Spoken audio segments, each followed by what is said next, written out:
Welcome to another episode of 5 for 5. I'm your host, Derek Brown, and we're with today's guest, Zachary Fraser, General Manager of the Walla Walla Sweets baseball team and the West Coast League. We appreciate his time, and without further ado, let's get into our first question. What's the most fun you've had at work? I would say starting this team. We were an expansion team in 2010, and since we're not affiliated with major league teams because our players are still NCAA athletes.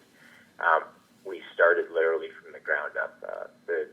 Our basement in our house in Walla Walla was the first office.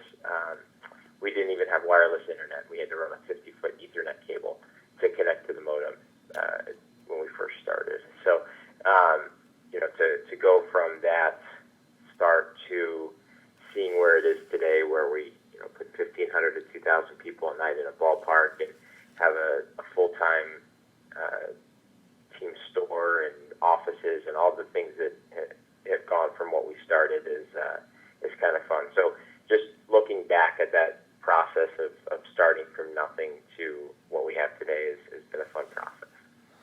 That's incredible. So as you're building this, you've obviously developed a perspective and an outlook and different experiences. What's your personal and professional philosophy? I really like the idea of teaching people correct principles and then letting them govern themselves.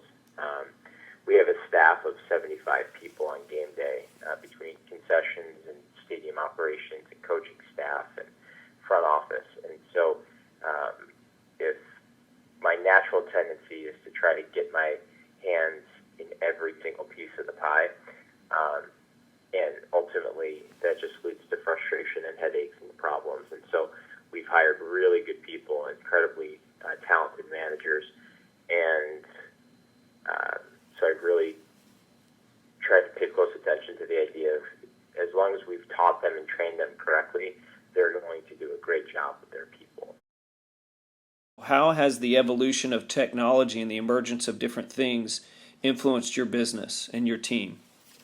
I think there's an immediacy to how we can communicate now, and there's an interactive level that you can communicate. I mean, the days of putting an ad in a newspaper, while still relevant in some communities, it's relevant in our community for sure.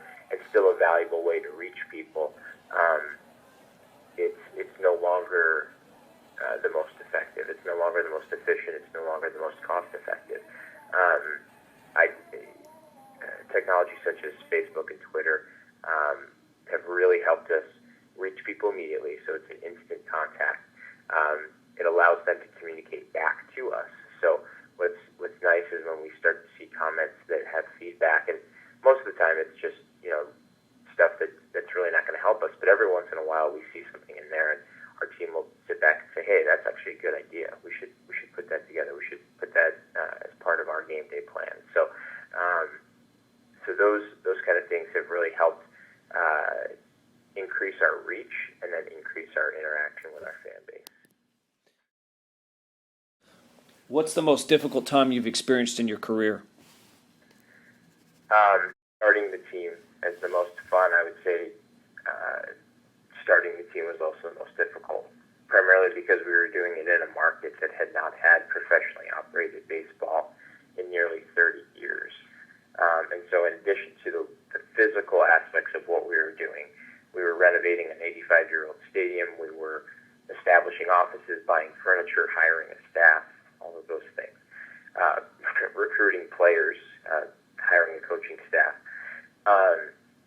We were also training a fan base, teaching them how to buy tickets, teaching them how to know the difference between a season ticket and a single game ticket and what the benefits and differences of those products are. Teaching fans about things like return policies and no food in stadium policies. And all of these things are that if you're a regular at professional sporting events are just second nature, but in communities that haven't had this, it takes a long time to train that fan base. And so that's been difficult. And not difficult, but just challenging. And, in terms terms of the thing that we deal with the most that becomes a regular difficulty is the customer service aspect of making sure that our message is consistent. So if we tell one fan one thing, we can't turn around and tell another fan another thing. What's the favorite part of your typical day? Batting practice. Why is that? Because we sit there. First off, the level of baseball that we're at is about developing players. So most of our players are, in fact, all of our players are NCAA athletes. Most of them are some of the top collegiate baseball players in the country, and many of them are going to go on to play professional baseball, minor league, eventually Major League Baseball. So, and since it's a developmental league in the sense that we're developing prospects, it's fun to sit there and watch guys on a day-to-day basis apply the things that they learn in the game. And then, frankly, it's just nice. It's 85 degrees, sunny, right. A little music playing. You grab a bottle of Gatorade and you stand back behind the cage and you look out and you say, okay, this is what we started. And then thirdly, it's basically the calm before the storm. So it's quiet compared to when the stadium is full, and it just gives me a chance to kind of take a deep breath and enjoy my day. Relax and enjoy my day before we really get working in terms of game nights. Fantastic. And the league runs when to when? We start 1st of June. We run to the middle of August. So we run in conjunction with collegiate seasons and college academic schedules. So we play 60 games a year, 30 home, 30 road, and pack it into 65 days during the summer. So. Our thanks to Zachary Fraser, General Manager of the Walla Walla Sweets baseball team, and our best wishes to he and his team as they approach the upcoming season. For more episodes of 5 for 5, find us online at 5for5.tv.